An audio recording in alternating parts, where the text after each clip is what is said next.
வரக்கூடிய 2026 சட்டமன்ற தேர்தலில் 200 தொகுதிகளை டார்கெட் செய்திருக்கக்கூடிய திமுக வேட்பாளர்கள் தேர்வுல இந்த முறை ரொம்ப கவனமா இருக்க போகுது அப்படின்னு சொல்றாங்க. அந்த வகையில மாவட்டம் வாரியா இருக்கக்கூடிய சட்டமன்ற தொகுதியில திமுக தலைமை யார் யாரெல்லாம் தேர்வு செய்ய போகுது, யார் யாரெல்லாம் 2026 சட்டமன்ற தேர்தலை திமுக சார்பா களமிறங்க ரொம்ப தீவிரமா முயற்சி பண்றாங்க அப்படிங்கறத நம்ம ஒவ்வொரு வீடியோலையும் பார்த்துட்டு வரோம். இன்னைக்கு நம்ம பார்க்க இருக்கிற மாவட்டம் சேலம் மாவட்டம். சேலத்தை பொறுத்த வரைக்கும் மொத்தமா 11 சட்டமன்ற தொகுதிகள் இருக்கு. திமுகவுக்கு கடந்த முறை ஒரே ஒரு தொகுதியில மட்டும்தான் வெற்றி வாய்ப்பு கிடைச்சது. மீதம் இருக்கக்கூடிய 10 சட்டமன்ற தொகுதியிலையும் திமுக கூட்டணி தோத்து போனது. எனவே வரக்கூடிய 2026 சட்டமன்ற தேர்தலில் சேலம்ல இருக்கக்கூடிய 11 சட்டமன்ற தொகுதியிலையும் ரொம்ப கவனமா வேட்பாளரை நிறுத்தணும். 11 சட்டமன்ற தொகுதியிலையும் திமுக ஜெயிக்கணும் அப்படிங்கறதான் ஸ்டாலினோட உத்தரவு அப்படின்னு சொல்றாங்க. இதுக்காக போன வருஷமே ஆபரேஷன் சேலம் அப்படிங்கிற ஒரு திட்டத்தையும் அவங்க ஆரம்பிச்சிருக்காங்க. இது மட்டும் இல்லாம சேலத்துல இருக்கக்கூடிய நிர்வாகிகளுக்கு ரொம்பவே முக்கியத்துவம் கொடுத்துட்டு வராங்க. ஏற்கனவே செல்வ கணபதி லோக்சபா எம்பியா இருக்காரு. அதே போல சேலம் வடக்கு தொகுதியில ஜெயிச்ச ராஜேந்திரனுக்கு அமைச்சரவையில இடம் கொடுத்திருக்காங்க. அதே போல ராஜ்யசபாவுக்கு திமுக சார்பா யார் யாரெல்லாம் போறாங்க அப்படிங்கிற மிகப்பெரிய எதிர்பார்ப்பு இருந்தது. அப்ப யாருமே எதிர்பாராத வண்ணம் சேலத்தில இருந்து எஸ்ஆர் சிவலிங்கத்தை திமுக தலைமை டிக் பண்ணியிருந்தது. இப்படி தொடர்ந்து சேலம் மாவட்டத்தை பிரதிநிதித்துவப்படுத்துற மாதிரி லோக்சபாவுக்கு, ராஜ்யசபாவுக்கு, அமைச்சரவைக்கு அப்படின்னு தனித்தனியா இடம் கொடுத்திருக்காங்க. சமூக ரீதியாகவும் இடம் கொடுத்திருக்காங்க அப்படின்னு சொல்லலாம். இது திமுகவுக்கு எந்த வகையில கை கொடுக்க போகுது? வரக்கூடிய 2026 சட்டமன்ற தேர்தலில் சேலம் மாவட்டத்துல திமுக தலைமை யார் யாரெல்லாம் டிக் பண்ணி வச்சிருக்காங்க, யார் யார் ரொம்ப தீவிரமா ட்ரை பண்றாங்க அப்படிங்கறத இந்த வீடியோல பார்க்கலாம். Hi everyone, this is RV சரண். சேலத்தை பொறுத்த வரைக்கும் 11 சட்டமன்ற தொகுதிகள் இருக்கு. சேலம் மேற்கு, சேலம் வடக்கு, சேலம் தெற்கு, கெங்கவல்லி, ஏற்காடு, ஆத்தூர், ஓமலூர், மேட்டூர், எடப்பாடி, சங்ககிரி, வீரபாண்டி. சேலம் மேற்க பொறுத்த வரைக்கும் நிறைய பேர் சேலம் மேற்குல போட்டியிடணும் அப்படின்னு ரொம்ப ஆவலா இருக்காங்க. அதுக்கு முக்கியமான காரணம் சேலம் மேற்குல வெற்றி பெறது அப்படிங்கிறது ரொம்ப ஒரு டஃப்பான விஷயம் அப்படின்னு சொல்றாங்க. சேலம் மேற்க பொறுத்த வரைக்கும் 3 சட்டமன்ற தேர்தலை சந்திச்சிருக்கு. 2 முறை அதிமுக, போன முறை அதிமுக கூட்டணி சார்பா பாமக இங்க போட்டியிட்டு வெற்றி வாகை சூடியது. ஏன்னா சேலம் மேற்குல கணிசமா வன்னியர்கள் வாக்குகள் இருக்கிறதுனால பாமகவுக்கு இந்த தொகுதியை அதிமுக ஒதுக்கீடு பண்ணியிருந்தது. அந்த வகையில பாமக போன முறை ஜெயிச்சிருந்தது. இந்த 3 முறையும் எதிர்த்து களம் கண்டது திமுக. ஆனா 3 முறையுமே திமுகவுக்கு தோல்விதான். போன முறை திமுக சார்பா இங்க களம் கண்டவர் ராஜேந்திரன், அவர் தோத்து போயிட்டாரு. எனவே இந்த முறை யார் களமிறங்க போறாங்க சேலம் மேற்குல அப்படிங்கிறது ஒரு பெரிய கேள்வியா இருக்கு. இதுல ஒரு பெரிய பட்டியலே சொல்லலாம். இதுல முக்கியமா உமாராணி டிஎம்கே என்ஆர்ஐ விங்ல இணை செயலாளரா இருக்காங்க. அவங்க இந்த தொகுதியில போட்டியிடணும் அப்படின்னு தீவிரமா முயற்சி பண்றாங்க அப்படின்னு சொல்லப்படுது. அதே போல உதயநிதி ஆதரவாளரான PK பாபு, அவர் இந்த தொகுதியில போட்டியிட முயற்சி பண்றார் அப்படின்னு சொல்லப்படுது. கடந்த மக்களவை தேர்தலையே அவர் இங்க போட்டியிடுவார் அப்படின்னு சொல்லப்பட்டது.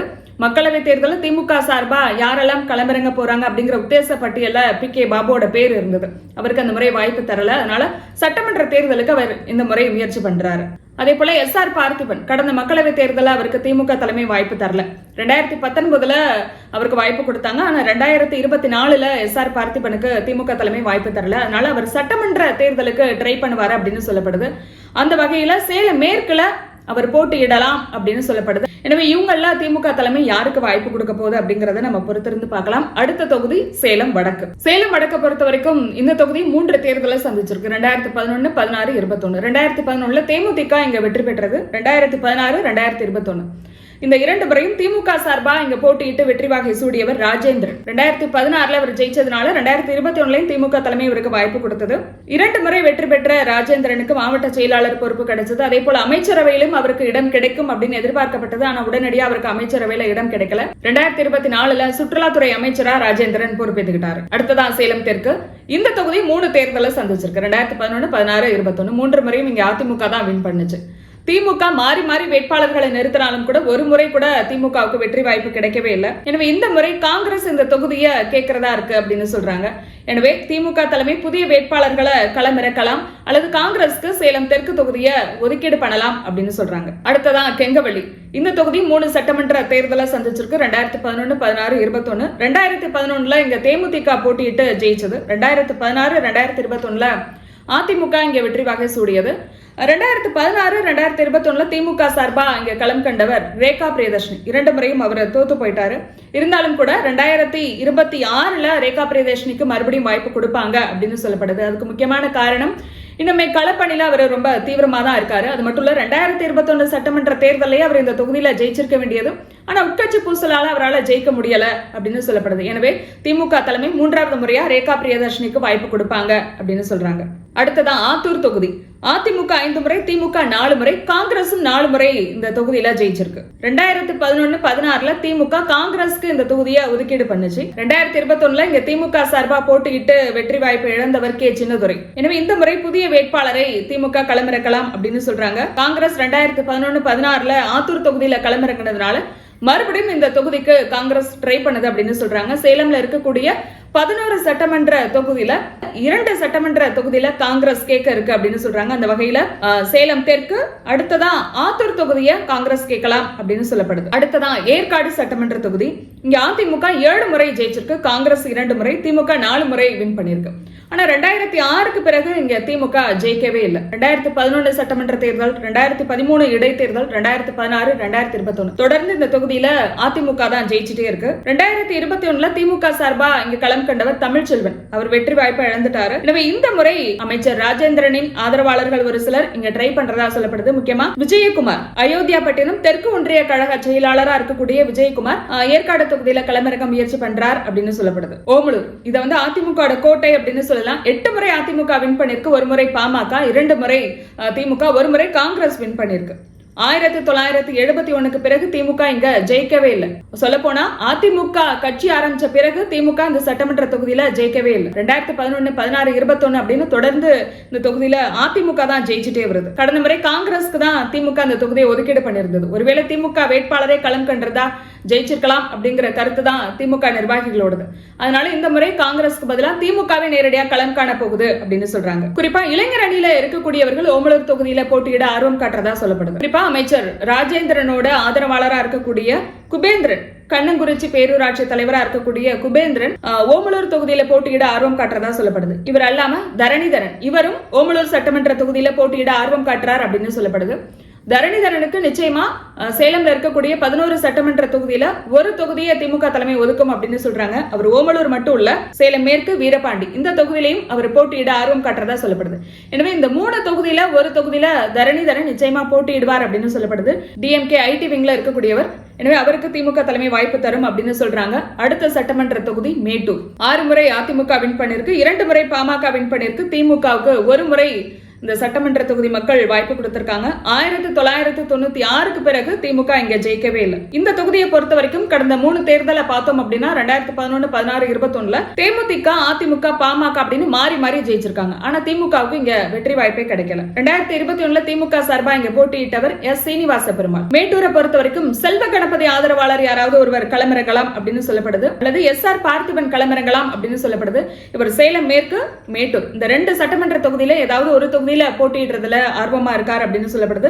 2011 தேமுதிக இருக்கும்போது மேட்டூர் தொகுதியில தான் அவர் களம் கண்டார். அந்த அடிப்படையில வரக்கூடிய 2026 சட்டமன்ற தேர்தலில் எஸ்.ஆர். பார்த்திபன் மேட்டூர் தொகுதியில களமிறங்கலாம் அப்படிங்கிறாங்க. அடுத்த தொகுதி எடப்பாடி பழனிசாமியோட சொந்த தொகுதி, எடப்பாடி சட்டமன்ற தொகுதி. 7 முறை அதிமுக வின் பண்ணிருக்கு, பாமக 3 முறை, காங்கிரஸ் 2 முறை வின் பண்ணிருக்கு. திமுக பொறுத்த வரைக்கும் 1971க்கு பிறகு இங்க ஜெயிக்கவே இல்லை. அதிமுக ஆரம்பிச்ச பிறகு திமுக இங்க வெற்றி பெறவே இல்லை. 2011 இருந்து 2021 வரைக்கும் எடப்பாடி பழனிசாமி தான் அந்த தொகுதியை தக்க வச்சிட்டு இருக்காரு. வரக்கூடிய 2026 சட்டமன்ற தேர்தலில் ஒரு வலுவான வேட்பாளரை நிறுத்தணும் அப்படிங்கறதா திமுக தலைமையோட முடிவு.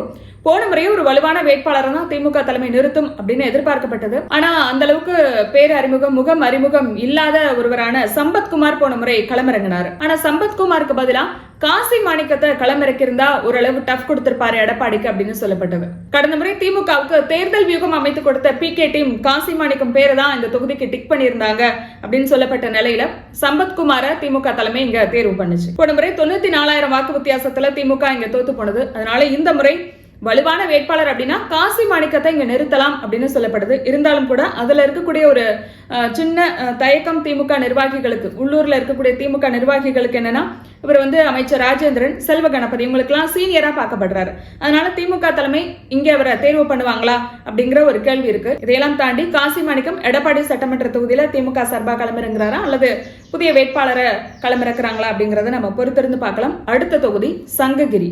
8 முறை இங்க அதிமுக வின் பண்ணிருக்கு, காங்கிரஸ் 2 முறை வின் பண்ணிருக்கு, திமுக 5 முறை வின் பண்ணிருக்கு. 2006க்கு பிறகு திமுக இங்க ஜெயிக்கவே இல்லை. இல்ல. 2011 இருந்து 2021 வரைக்கும் தொடர்ந்து அதிமுக தான் இங்க வின் பண்ணிருக்கு. போன முறை இங்க திமுக சார்பா களம் கண்டவர் KM ராஜேஷ். இந்த முறை அவருக்கே வாய்ப்பு தரலாம் அப்படின்னு சொல்லப்படுது. அடுத்த தொகுதி வீரபாண்டி. வீரபாண்டியை பொறுத்த வரைக்கும் இங்க 6 முறை திமுக வின் பண்ணிருக்கு. இதுல 4 முறை வீரபாண்டி ஆறுமுகம் தான் திமுக வேட்பாளராக களமிறங்கி ஜெயிச்சிருக்காரு. ஒரு முறை அவருடைய மகன் இங்க வெற்றி வாகை சூடியிருக்காரு. அதிமுக பொறுத்த வரைக்கும் 8 முறை வீரபாண்டி சட்டமன்ற தொகுதியில ஜெயிச்சிருக்கு. காங்கிரஸ் ஒரு முறை ஜெயிச்சிருக்கு. கடந்த முறை வீரபாண்டியார் குடும்பத்திலிருந்து யாராவது ஒருத்தர் களமிறங்குவாங்க அப்படின்னு சொல்லப்பட்ட நிலையில வீரபாண்டி செழியனோட மருமகன் AK தருண் இந்த தொகுதியில போட்டியிட்டு தோத்து போயிட்டாரு.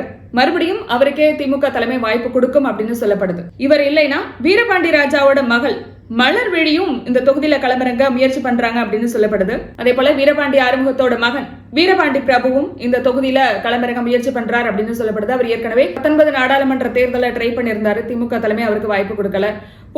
போன மக்களவை தேர்தலையும் அவர் ட்ரை பண்ணாரு. அந்த முறையும் அவருக்கு வாய்ப்பு கிடைக்கல. எனவே வரக்கூடிய சட்டமன்ற தேர்தலை வீரபாண்டி சட்டமன்ற தொகுதியில களமிறங்க பிரபு முயற்சி பண்றாரு அப்படின்னு சொல்லப்படுது. இதுதான் சேலம்ல இருக்கக்கூடிய 11 சட்டமன்ற தொகுதிகளோட நிலவரம். இது பத்தி உங்களோட கருத்து என்ன அப்படிங்கறத கமெண்ட்ல பதிவு பண்ணுங்க. மீண்டும் நாளைக்கு சந்திக்கலாம்.